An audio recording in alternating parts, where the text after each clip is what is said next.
bagaimana?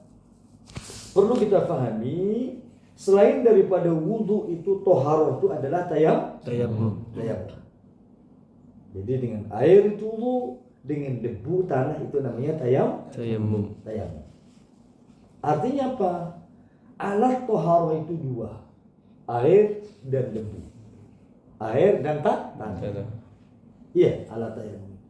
Ketika kita tidak boleh menggunakan air disebabkan karena sesuatu sebab.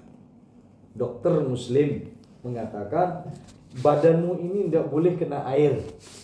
Kalau kena air maka akan lama sembuhmu, kata dokter muslim.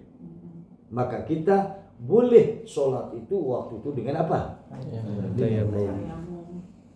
Ketika kita tidak bisa menggunakan air karena kita di atas pesawat, maka boleh kita tayamum. Maka kita tayamum di atas pesawat. Caranya ini dibuka, depan kita duduk ini ada kursi, maka di sini kita niat untuk tayamum. Niat apa? Tayamum. Nah, ini niatnya yang penting. Kalau bahasa Arabnya, nawaitu tayamum listibahati shalah. Aku sengaja tayamum untuk sah salat. Itu niatnya. Aku sengaja tayamum untuk sah salat. Coba sekali lagi. Itu niatnya, niat tayamum. Aku sengaja tayamum untuk sah salat. Maka anggota tayamum itu dua, muka dan tangan. Muka dan tangan. Walaupun tayamum dari hadas besar, tayamum dari hadas besar, maka anggotanya muka dan tangan. Ya, jadi la qadarullah, misalnya ada di dalam pesawat. Ini siapa namanya? Ada kemarin itu jamaah kelas 2 aliyah. Saya ingat duduk di depan saya. Ya. Kita sholat, kita tayamum. Dia nengok ke belakang. Dan guru katanya, mohon maaf, tiang junub katanya. Gimana mau? Ya, nah itu dia. Dia keluar pesawat dulu. Ya, jaga-jaga tahu. Tayamum hadas besar sama dengan tayamum hadas kecil. Tidak perlu mandi. Dia niat tayamum langsung untuk tayamum daripada hadas besar. Dia mukanya dan tangannya selesai tayamumnya. Tidak harus dia bergelimang dengan debu, enggak. Seperti dulu sahabat dulu dalam perjalanan musafir bersama Rasulullah, ada sahabat itu pengantenan dia, maka dia berguling-guling di debu itu. Berguling-guling badannya di debu. Apa yang kau lakukan? Ya Rasulullah, saya tayamum.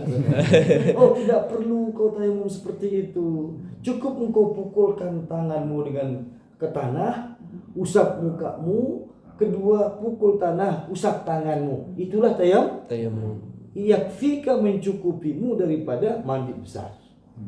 Berarti yang tadi bilang Ustaz, saya apa namanya? Janabah junub, sudah kamu tayamum seperti tayamum hadas kecil. Niatnya saja beda. Insyaallah. Kalau begitu abis itu tayamum lagi. Kan tayamum misalnya junub, abis itu tayamum lagi untuk. Enggak, sekaligus sudah. Udah langsung. Kalau sudah mandi besar itu sudah mengandung, artinya hadas kecil sudah terangkat dia. Karena dia lebih besar. Nggih? Insyaallah. Jadi anggota tayamum dua. At-tayamum darbatan. Darbatun lil wajhi wa darbatun lil yadain. Tayamum itu dua anggota, dua kali pukulan. Pukulan pertama untuk muka. Ya? Pukul lagi kedua, niatkan untuk tangannya. Terus. Nah, selesai. Coba dulu. Jadi pukul muka. Tempatnya sama. Beda. Di bawahan lagi ya. Dan harus kita niat. Di situ ada debu. Harus diniatkan ada debu. Walaupun kelihatan tidak ada, tapi ada debu lah. Di mana-mana ada debu. Pasti. Iya, kita niatkan ada debu. Niatkan ada debu. Coba pukulan pertama niat dulu. Aku sengaja tayamum Aku sengaja tayamum Aku sengaja tayamum untuk sah sholat. untuk sah sholat. Pukul. Buka. Ya, mukanya. Udah. Di bawahnya lagi. Pukul lagi. Pukul untuk tangan. Tangan kanan di atas. Ya, terus ke bawah sampai siku. Putar. Terus putar lagi. Iya, terus. Masya Allah. Sampai begini. Selesai ya. Ini tayam. Tayam. Sampai di depan Ka'bah nih. Riate yang sering-sering tayamum berarti di sini. Sudah insyaallah? Insyaallah. Syarat tayamum itu sudah masuk waktu. Betul, harus masuk waktu. Iya, ada waktu untuk sholat. Iya. Kata tayamum ini untuk sholat, iya, untuk pegang Quran, iya. Misalnya di atas pesawat, ingin baca Quran di atas pesawat, kan ada wudhu, tayamum. Tayamum untuk baca Quran, untuk pegang Quran. Aku sengaja tayamum untuk pegang Al-Quran. Itu kan? Aku sengaja tayamum untuk pegang. Untuk pegang Quran. Kalau baca Quran tidak perlu tayamum. Karena baca Quran tidak diharuskan wudhu. Iya kan?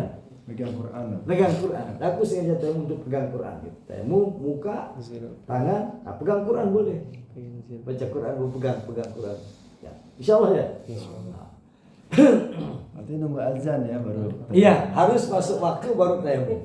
Tidak boleh tayamum sebelum azan. Kecuali yang tadi kalau mau pegang Quran kapan saja. Kalau sholat sunnah gitu Boleh.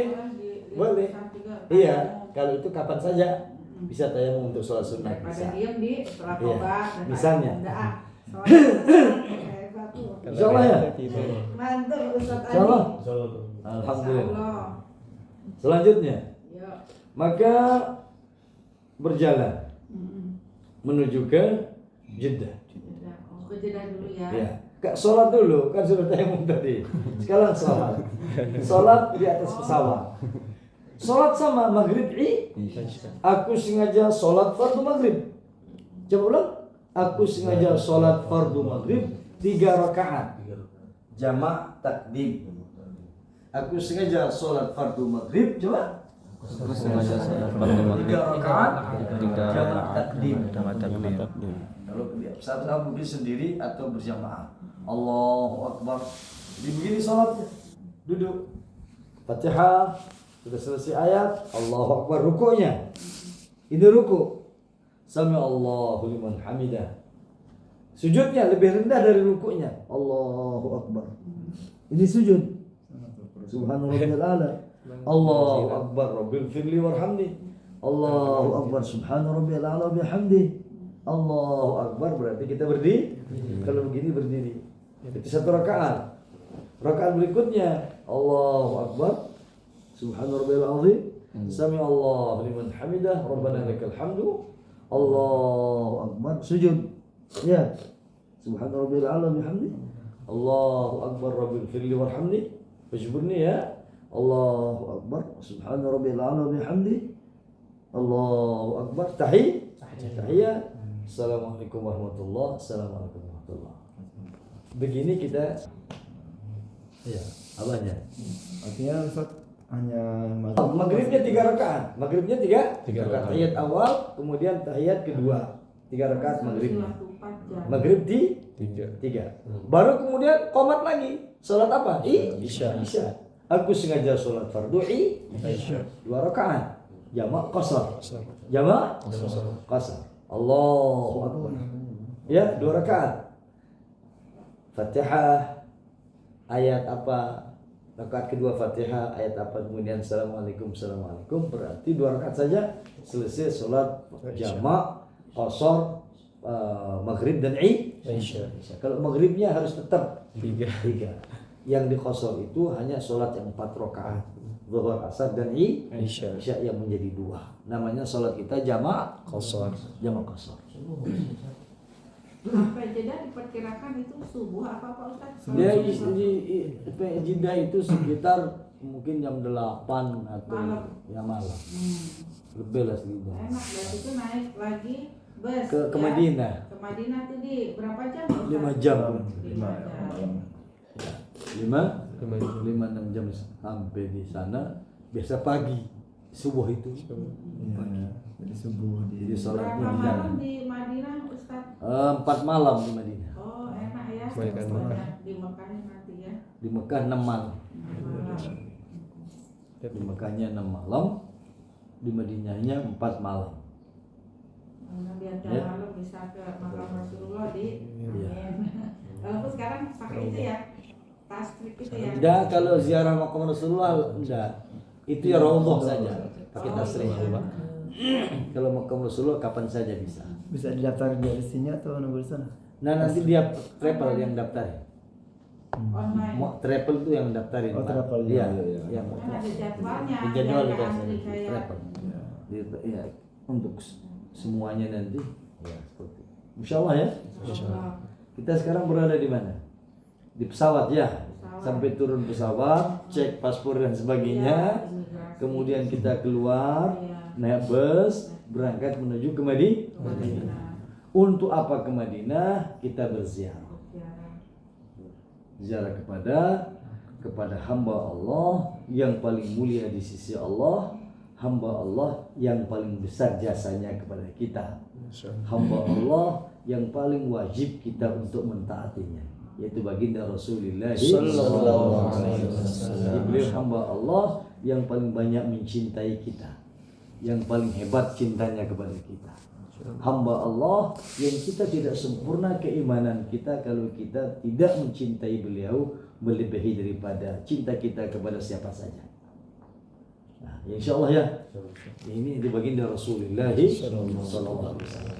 Nah, ketika kita berjalan nanti dari Jeddah ke Madinah itu menuju ke Madinah, dari Jeddah ke Madinah, maka niat kita berkunjung kepada baginda Rasulullah sallallahu alaihi wasallam. Ini penting. Imam Malik rahimahullah ta'ala beliau mengatakan akrahu an aqul azuru qabran Nabi sallallahu alaihi wasallam. Aku tidak suka mengatakan berkunjung ke kuburan Nabi. Tapi beliau lebih suka mengatakan azurun Nabi sallallahu alaihi wasallam. Aku akan mengunjungi Nabi sallallahu alaihi wasallam. Mungkin ini terkait dengan hadis. Walaupun hadisnya dhaif, ya. Man zarani ba'da mamati faka'annama zarani fi hayati. Barang siapa yang berkunjung kepadaku setelah aku wafat, setelah aku meninggal, maka seperti dia berkunjung kepadaku ketika aku masih Hidup. hidup. Ini hadisnya dhaif, tapi maknanya ada. Maknanya tadi. Ya. Insyaallah ya. Dari apa yang diungkapkan oleh Imam Malik itu maknanya di situ ada. Berarti aku tidak suka mengatakan berkunjung kepada kuburan Nabi, tapi aku lebih suka mengatakan aku berkunjung kepada Nabi sallallahu alaihi wasallam. Insyaallah ya. Orang yang bersolawat kepada Nabi sallallahu alaihi wasallam. Kita sekarang ini ucapkan Allahumma sholli ala sayyidina Muhammad wa ala ali sayyidina Muhammad. Ini malaikat langsung sampaikan kepada Rasulullah dengan menyebut nama-nama kita dengan nama orang tua kita. Siapa namanya Hadi? Bin Bapak. Dina. Hah? Bin Dina. Dina. Iya. Hadi Dina. Hadi bin Dina yusallim alaika ya Rasulullah. Masya Allah. Itu malaikat khusus yang dikhususkan Allah menyampaikan itu. Ada hadis sahih. Menyampaikan kepada baginda Nabi sallallahu alaihi wasallam. Kalau kita bersolawat langsung kepada beliau di sana dan beliau dengar itu, maka beliau langsung jawab salawat apa yang kita ucapkan. Sallallahu. Makanya lebih cenderung kita berkunjung kepada Nabi sallallahu alaihi wasallam. Insyaallah ya. Insyaallah. Nah, kita harus sebelum berangkat ke sana itu mengenal Nabi Rasulullah sallallahu alaihi wasallam sebagai hamba Allah yang paling mulia di sisi Allah, hamba Allah yang paling banyak jasanya kepada kita, yang kasih sayangnya kepada kita sangat luar biasa, ya. Yang sangat luar biasa bagaimana kecintaannya kepada kita. Cukup satu saja gambaran kecintaan beliau kepada kita agar kita dapat membalas cinta Rasulullah SAW. Aisyah radhiyallahu anha suatu ketika bersama Rasulullah, beliau mengatakan, "Ya Rasulullah, berdoalah untukku," kata beliau. Maka Rasulullah berdoa, "Allahumma ighfir li Aisyah." Ya Allah ampuni Aisyah. Ma taqaddama min dhanbiha wa ma ta'akhkhar. dosa-dosanya yang lalu atau dosa-dosanya yang akan datang. Wa ma a'lanat wa ma asar. Dosa-dosanya yang dia nyatakan maupun dosa-dosa yang dia sembunyikan agar diampuni oleh Allah Subhanahu wa taala, memasukkannya ke dalam surganya Allah Subhanahu wa taala. Terus apa? Aisyah senang sekali. Sampai beliau itu merebahkan dirinya kepada baginda Nabi sallallahu alaihi wasallam karena senangnya. Rasulullah bertanya, "Ya Aisyah, ayasuruki du'ai?" Kamu senang dengan doaku Aisyah? Tentu ya Rasulullah. Aku senang dengan doamu. Bahagia karena engkau doakan aku, katanya. Aisyah, ketahuilah, aku berdoa dengan doa itu untuk umatku setiap aku selesai sholat. Coba bayangkan. Setiap selesai sholat baginda mendoakan kita. Kecintaannya kepada kita Nabi Sallallahu Alaihi Wasallam. Mungkin kita tidak mampu artinya untuk sholat seperti sholatnya Rasul. Mungkin kita tidak bisa ibadah seperti ibadahnya Rasul. Mungkin kita tidak bisa siam kepada siamnya Rasul, tahajudnya seperti itu. Tapi kita berusaha bagaimana mencintai Rasul Sallallahu Alaihi Wasallam dengan sepenuh hati. Insyaallah ya. Maka Rasul Sallallahu Alaihi Wasallam, Habib Mustafa Sallallahu Alaihi Wasallam ini, maka kewajiban kita dan kita harus artinya berusaha untuk mendekatkan diri kita kepada Allah dan banyak bersalawat kepada baginda Rasulullah sallallahu alaihi wasallam. Jadi kita akan berkunjung kepada Allah yang paling banyak jasanya kepada kita, yang asbabnya kita bisa menjadi seorang muslim dan mukmin ini. Alhamdulillahirabbil alamin. Kita tidak bisa bayangkan, mungkin kalau sahabat dulu, Masya Allah, bersama Rasulullah, beliau setiap saat, setiap waktu melihat bagaimana akhlak Rasul Sallallahu Alaihi Wasallam kepada mereka para sahabat, sehingga membuat hati mereka itu terpartai, hati dalam hatinya ini betul-betul menyusup ke dalam hatinya, sehingga cintanya sahabat ini yang luar biasa kepada baginda Nabi Sallallahu Alaihi Wasallam. Suatu ketika ada namanya Suhaib Ar-Rumi, orang Romawi aslinya Suhaib ini, maka dia dibawa ke Tan'im untuk dibunuh, untuk dieksekusi, ya. Maka dia, orang Quraisy, bertanya kepadanya, "Wahai Suhaib, bagaimana kalau seandainya Muhammad ada di depanmu, engkau kembali ke rumahmu?" katanya. "Bagaimana seandainya Muhammad menggantikanmu, engkau pulang ke rumahmu sama keluargamu?" Apa kata Suhaib? "Demi Allah," katanya, "aku tidak ingin Rasulullah itu disakiti sedikit pun," katanya. Kata baginda, apa kata Suhaib, bagaimana cintanya kepada Rasul sallallahu alaihi wasallam. Cintanya sahabat itu luar biasa. Wudhunya Rasul itu tidak bisa sampai tanah, mereka ambil.